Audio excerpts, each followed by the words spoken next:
दुनिया में एक और डिक्टेटर को उखाड़ फेंक दिया गया है। मैं बात कर रहा हूं हंगरी के देश की। ये बंदा विक्टर ऑर्बन पिछले 16 सालों से इसने देश का बेड़ा गर्क कर दिया था। यहां पर ये समझना जरूरी है, ध्यान से सुनना इसने एग्जैक्टली क्या क्या किया। स्टेप 1, पहले पूरे मीडिया को कैप्चर कर लिया। अपने अरबपति मित्रों को सारे सरकारी कॉन्ट्रैक्ट्स दिए और उन्होंने उसी पैसे से जाकर देश के ज्यादातर मीडिया हाउसेस को खरीद लिया। 2018 में 476 हंगेरियन मीडिया हाउसेस को एक में मर्ज कर दिया गया था और जितने बचे कुछ इंडिपेंडेंट मीडिया हाउस थे उनकी सरकारी फंडिंग बंद कर दी, सरकारी एड्स उन्हें देनी बंद कर दी। ये सब करके हंगरी के देश में लगभग सारा मीडिया इसकी गोदी में बैठा था। स्टेप 2, जुडिशरी को कैप्चर करना। एक ऐसा कानून लाया कि जजेस की रिटायरमेंट एज 70 ईयर्स से घटाकर 62 ईयर्स कर दी।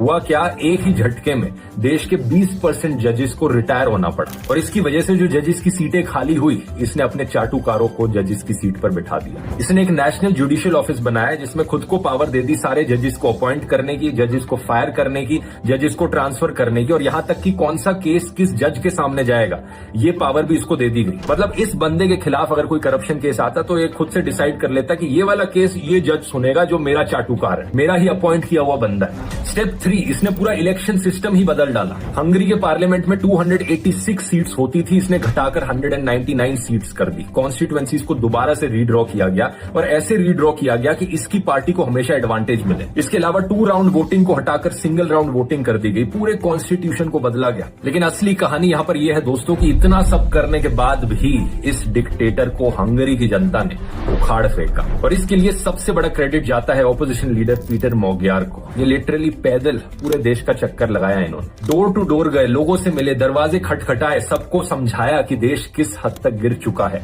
बाय द वे, करप्शन की हालत इतनी बुरी हो गई थी विक्टर ऑर्बान की सरकार में कि हंगरी को for the 4th consecutive year पूरे यूरोप का सबसे करप्ट देश माना जाने लगा था। पीटर ने यहां पर इन्वेस्टिगेटिव जर्नलिज्म का भी सहारा लिया, लाइव रिकॉर्डिंग्स की, ऑडियो क्लिप्स लीक करी करप्शन का सबूत दिखाते हुए। पिछले 1 साल में लोगों ने भी अपनी ताकत दिखाई। भारी भारी प्रोटेस्ट हर शहर में देखने को मिले और फाइनली इसका नतीजा अब यह हुआ कि पीटर ने जब इलेक्शन लड़ी 53.6% वोट्स के साथ लैंडस्लाइड विक्ट्री हासिल कर ली। इलेक्शन जीतने के बाद पीटर ने साफ कहा, हमने देश को दोबारा आजादी दिलाई है। Together we have liberated Hungary. Közösen leváltottuk az Orbán rendszert, közösen felszabadítottuk Magyarországot, visszavettük a hazánkat।